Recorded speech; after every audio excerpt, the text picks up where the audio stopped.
Hubo hombres que no conocieron la derrota, no como leyenda, no como exageración de cronistas aduladores, sino como hecho documentado, verificado en sangre y en silencio de campos donde los ejércitos enemigos dejaron de existir. Uno de ellos peleó más de 100 batallas sin perder ni una sola. Otro cruzó desiertos, montañas y continentes enteros para demoler imperios que creían ser eternos. Otro tomó el arte de la guerra y lo convirtió en algo tan preciso, tan frío y tan letal, que los generales que vinieron después todavía estudian sus movimientos como si fueran partituras de una música que nadie más pudo componer. No eran simples soldados. Eran fuerzas de la naturaleza con nombre, con espada y con una voluntad que aplastaba todo lo que se atrevía a ponerse frente a ellos. Pero la verdadera pregunta no es cuántas batallas ganaron. La verdadera pregunta es otra, y es la que ha obsesionado a historiadores, estrategas y reyes durante siglos. ¿Quién fue el más grande de todos? ¿Quién merece el trono absoluto entre los titanes de la guerra? Hoy ese trono tiene candidatos, y cada uno de ellos tiene una táctica que lleva su nombre, una batalla que define su genialidad y un enemigo que por un instante estuvo a punto de fracturar el mito. Prepárate, porque la historia que estás a punto de escuchar no se enseña en los libros de texto, no se resume en fechas y no se olvida jamás. Puesto 10. Federico el Grande. Hay reyes que nacen para la diplomacia, para el arte, para la filosofía. Y luego está Federico II de Prusia, al que la historia llamó el Grande no por decreto real ni por adulación cortesana, sino porque tomó un reino pequeño, rodeado de enemigos por todos sus flancos, y lo convirtió en la potencia militar más temida de toda Europa. Nacido en 1712 en Berlín, Federico heredó un ejército disciplinado de su padre, pero lo que heredó de sí mismo era algo que no se puede transmitir por sangre, una mente táctica de una frialdad y una velocidad que sus enemigos jamás lograron igualar. Su táctica firme fue la llamada orden oblicua. En lugar de atacar toda la línea enemiga de frente, concentraba una masa abrumadora de tropas sobre un solo flanco, golpeaba con fuerza devastadora antes de que el enemigo pudiera reaccionar, y luego enrollaba la línea completa como si fuera un pergamino. La batalla que define su genialidad es Leuthen, en el año 1757. Federico enfrentó a un ejército austriaco de 80.000 hombres con apenas 33.000 soldados prusianos. Los números eran absurdos, el desafío era suicida, y cualquier otro general en su lugar habría buscado la retirada o la negociación. Federico atacó, mediante una marcha encubierta y el uso maestro del terreno, engañó a los austriacos sobre el punto real del golpe, concentró sus fuerzas en el flanco izquierdo enemigo y lo destruyó antes de que el resto del ejército austriaco pudiera responder. En 3 horas, un ejército de 80.000 hombres fue derrotado, dispersado y humillado por uno que no llegaba a la mitad de su tamaño. Napoleón, al estudiar esta batalla décadas después, afirmó que Leuthen sola bastaría para inmortalizar a Federico y colocarlo entre los más grandes capitanes de toda la historia. Pero su mayor enemigo no fue un general ni un ejército en particular. Fue la geografía y la aritmética brutal de la geopolítica europea. Durante la Guerra de los 7 Años, Federico combatió simultáneamente contra Austria, Francia, Rusia y Suecia, una coalición que representaba decenas de millones de personas contra el pequeño reino de Prusia.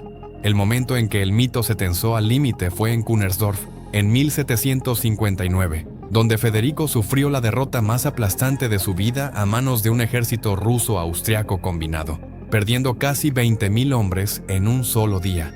Esa noche escribió a su ministro diciendo que no sobreviviría a la catástrofe, pero sobrevivió, y Prusia sobrevivió con él. Puesto 9, el duque de Marlborough. ¿Conoces a John Churchill?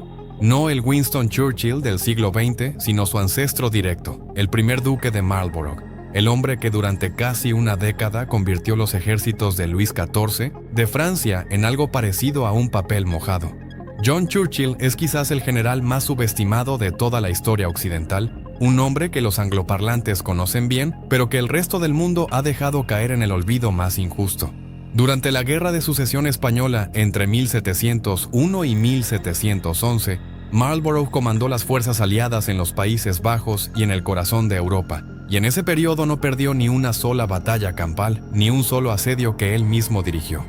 10 años sin una derrota, en la era en que Francia era la superpotencia absoluta del mundo occidental. Su táctica firme era la coordinación combinada de armas con una fluidez que nadie había visto antes en Europa. Caballería, infantería y artillería moviéndose en sincronía perfecta, explotando cada brecha en el momento exacto en que se abría, sin hesitación y sin error. La batalla que cristaliza su genialidad es Blenheim, en 1700, donde junto a su aliado, el príncipe Eugenio de Saboya, destruyó un ejército franco-bávaro que se consideraba invencible. Capturó a casi 14,000 soldados franceses, entre ellos 2 mariscales, y eliminó de un golpe la amenaza de Francia sobre el corazón de Europa. El momento en que el mito se fracturó no vino del campo de batalla, sino de los salones de palacio. Sus enemigos en la corte inglesa lo acusaron de corrupción, lo despojaron de su mando y lo exiliaron. Fue la intriga política, no la guerra, la que logró lo que ningún ejército en el mundo pudo conseguir.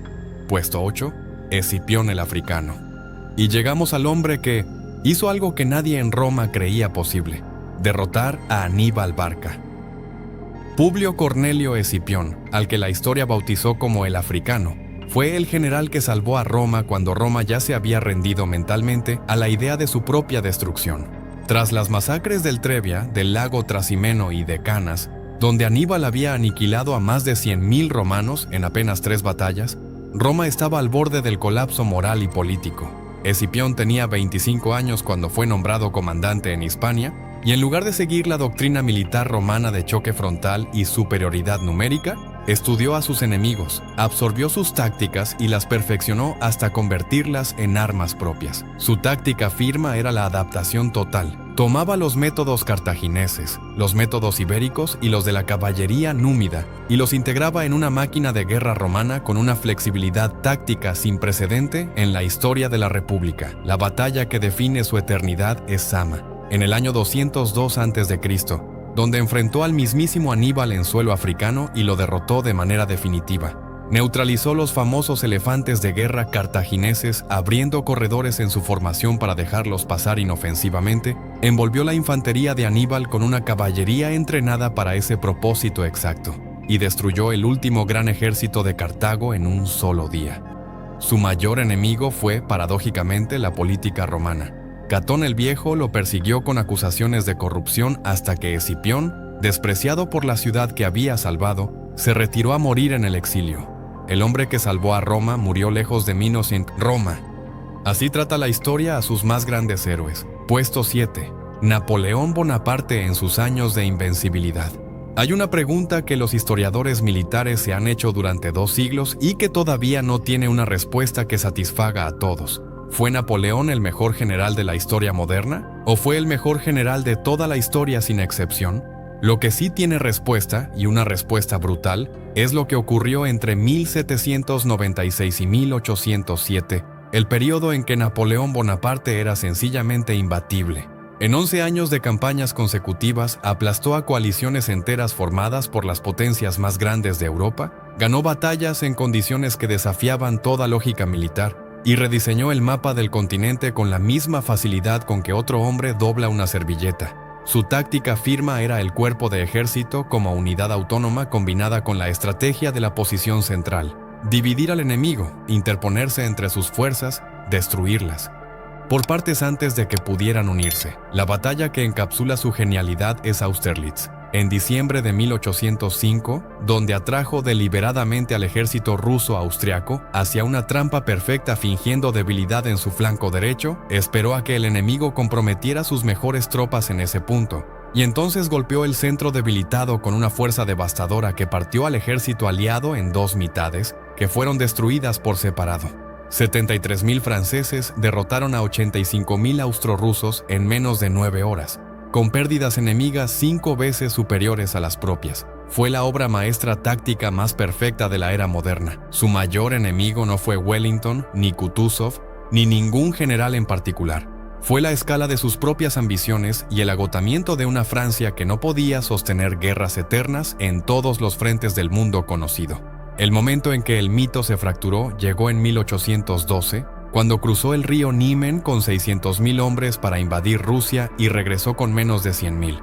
Destruido no por un ejército enemigo, sino por el invierno, la distancia y una estrategia rusa que simplemente se negó a jugar el juego en el que Napoleón era invencible. La grandeza de Napoleón no murió en Waterloo, murió en las estepas heladas de Moscú. Puesto 6. Julio César. ¿Qué ocurre cuando un político que nunca tuvo educación militar formal se convierte en uno de los más grandes generales que el mundo haya visto jamás? Ocurre Julio César. Cayo Julio César no era un general de academia, no era el producto de décadas de entrenamiento castrense. Era ante todo un político romano con ambición ilimitada que descubrió, al mando de las legiones de la Galia, que tenía un talento natural para la guerra que desafiaba toda explicación racional. En 8 años de campaña en la Galia, entre el 58 y el 50 a.C., subyugó a más de 300 tribus, combatió directamente en más de 30 batallas campales y llevó las águilas romanas hasta las costas de Britania y las orillas del Rin. Su táctica firme era la velocidad y la audacia extrema. César movía sus ejércitos con una rapidez que dejaba a sus enemigos sin tiempo para prepararse, y tomaba decisiones en el campo de batalla con una velocidad de reacción que sus propios oficiales a veces no podían seguir.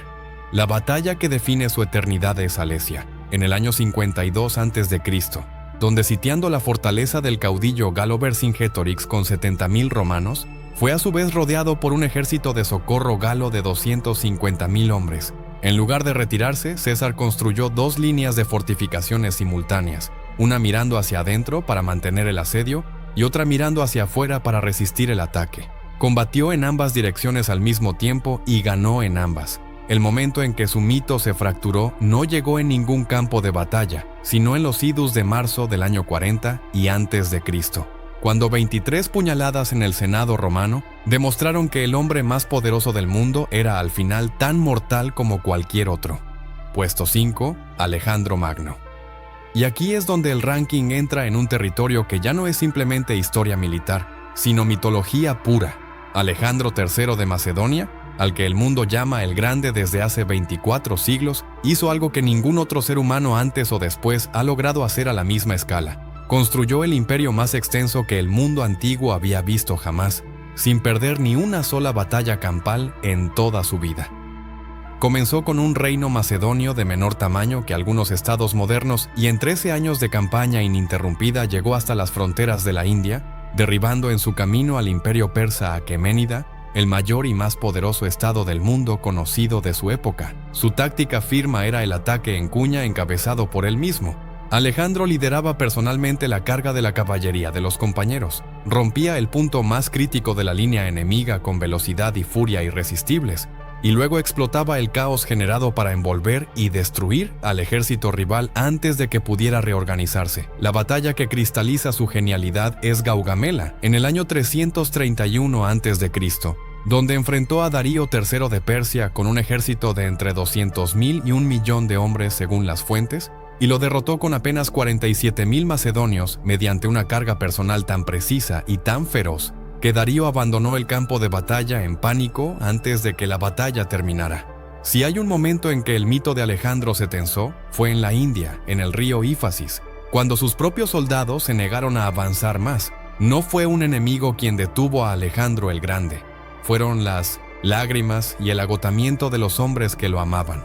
Antes de continuar, si la historia de estos titanes te mueve por dentro, suscríbete a Gladus Historia y activa la campana, porque esto es solo el comienzo del ranking que cambiará todo lo que creías saber sobre la guerra y la grandeza. Puesto. Aníbal Barca. Hay derrotas que no matan a quien las inflige, sino a quienes las sufren para siempre.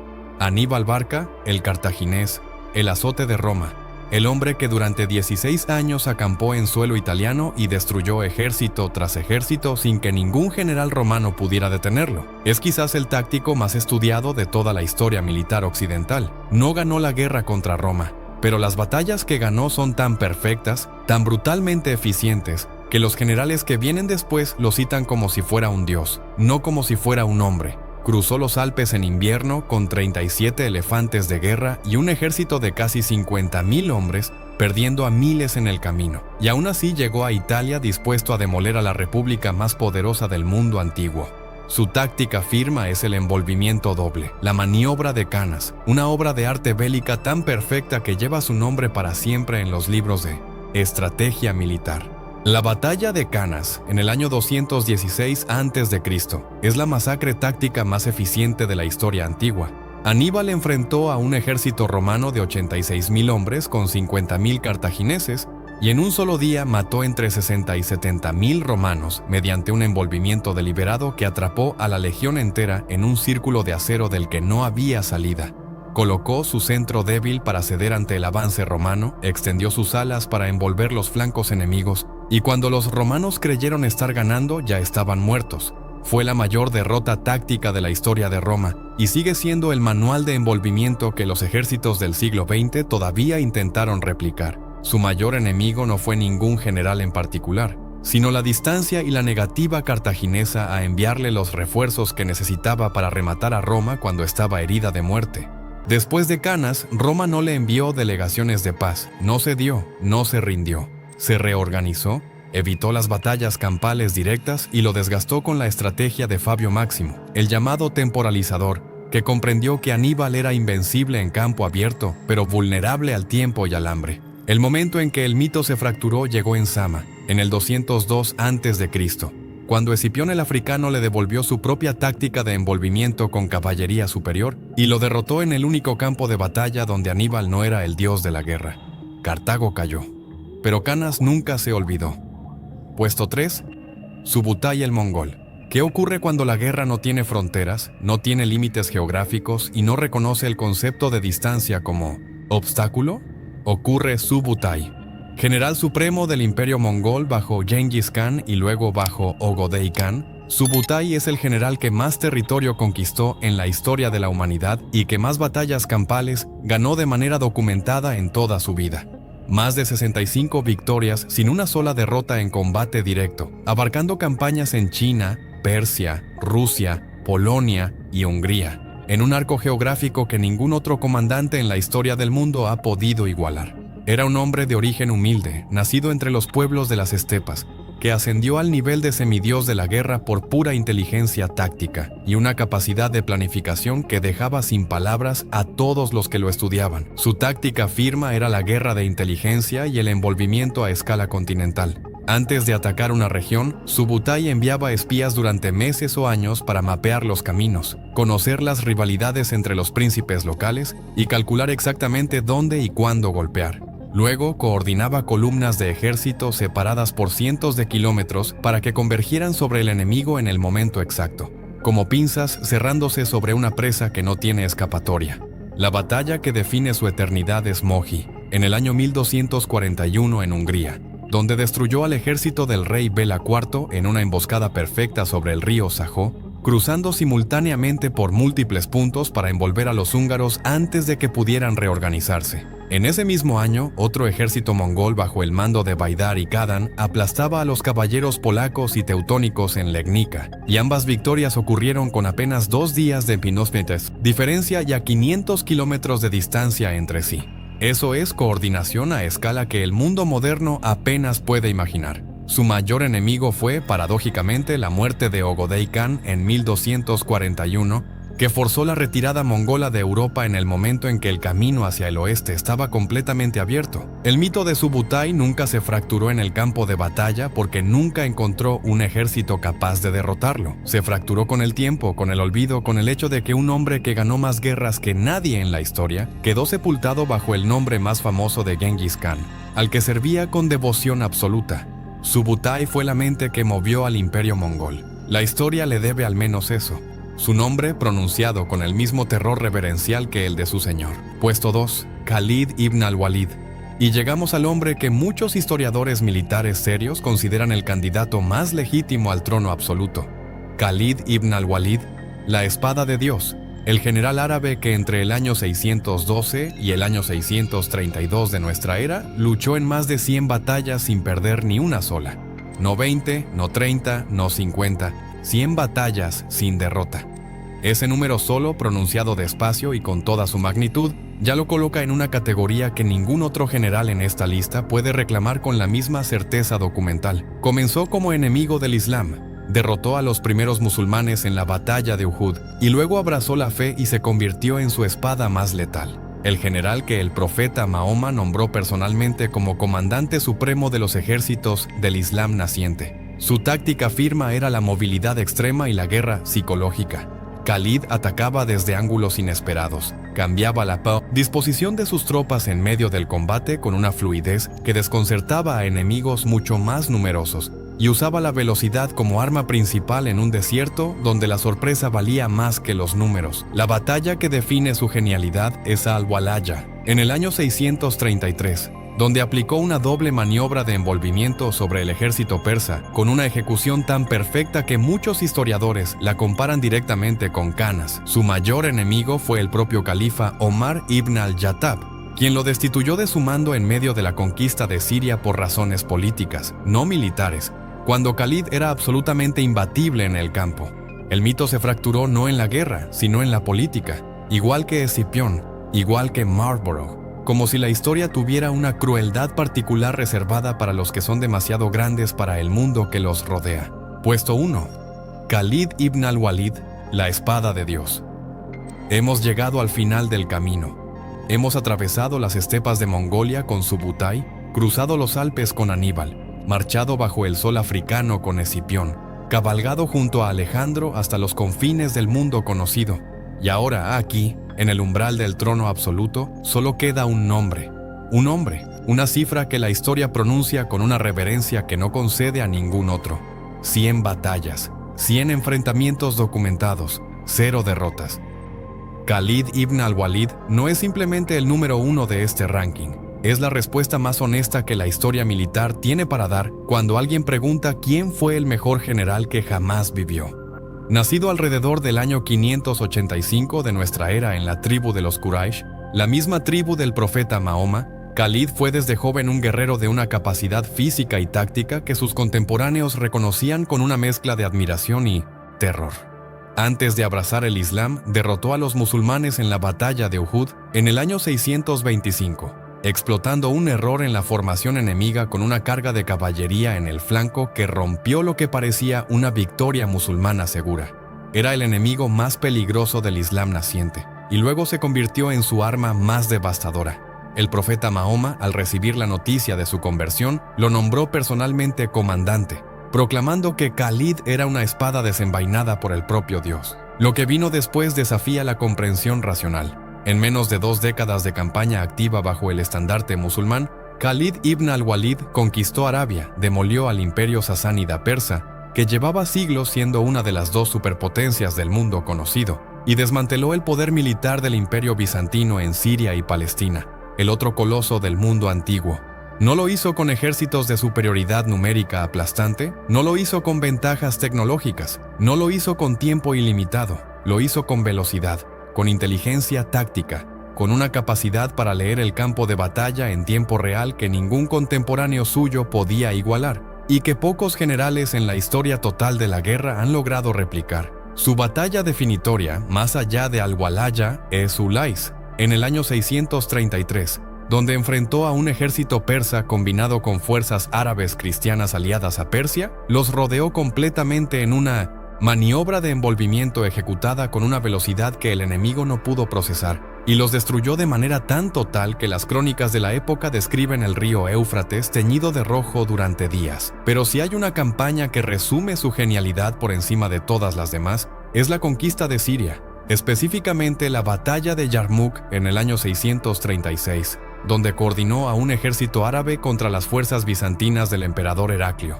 Un ejército de entre 100.000 y 150.000 soldados según las fuentes, y lo derrotó en 6 días de combate continuo mediante tácticas de desgaste y envolvimiento que convirtieron aquella llanura en el cementerio del poder romano de Oriente. Y ahora viene el veredicto, porque este ranking no es solo una lista, es una pregunta que exige una respuesta definitiva. ¿Quién merece el trono entre todos estos titanes?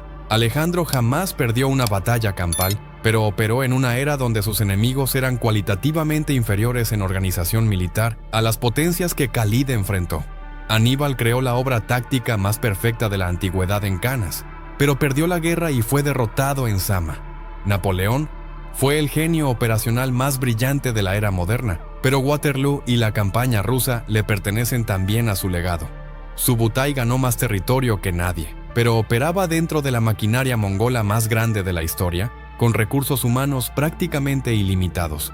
Julio César fue audaz y velocísimo, pero sus mayores victorias fueron contra enemigos no profesionales. Federico el Grande fue un prodigio de la táctica defensiva, pero sufrió derrotas documentadas como Kunersdorf. Khalid ibn al-Walid enfrentó dos imperios que eran las superpotencias absolutas de su tiempo.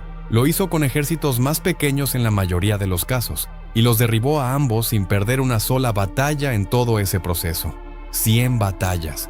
Ese número no es una hipérbole de cronista entusiasta, es el registro acumulado de una vida dedicada exclusivamente a la guerra, documentado por fuentes árabes, persas y bizantinas, que tenían razones completamente distintas para recordarlo. Y todas llegan a la misma conclusión. Su propio califa, Omar ibn al-Yattab, lo destituyó de su mando por razones políticas y aún así tuvo que admitir que el ejército islámico era más fuerte cuando Khalid lo comandaba. Lo apartaron del poder siendo invicto. Murió en su cama, no en el campo de batalla, lamentando no haber caído como mártir en la guerra. Ese fue el único deseo que la vida le negó. Entonces ahí está el trono. No tiene el nombre de un macedonio, ni de un corso, ni de un romano. Tiene el nombre de un árabe del desierto que nació en el siglo VII, que abrazó una fe nueva y la defendió con una espada que nadie en el mundo supo detener. Khalid ibn al-Walid, la espada de Dios. 100 batallas, 0 derrotas. Un legado que ningún otro general en la historia documentada de la humanidad puede reclamar con la misma exactitud ni con la misma magnitud. Los imperios que demolió ya no existen. Los ejércitos que aplastó son polvo. Pero su nombre, pronunciado 14 siglos después, con la misma fuerza con que resonó en las arenas de Arabia, demuestra una sola verdad que la historia ruge desde el principio de los tiempos. Hay hombres que mueren y hay hombres que se vuelven eternos. Khalid ibn al-Walid eligió la eternidad, y nadie en 2000 años de guerra y de gloria ha logrado quitarle ese trono.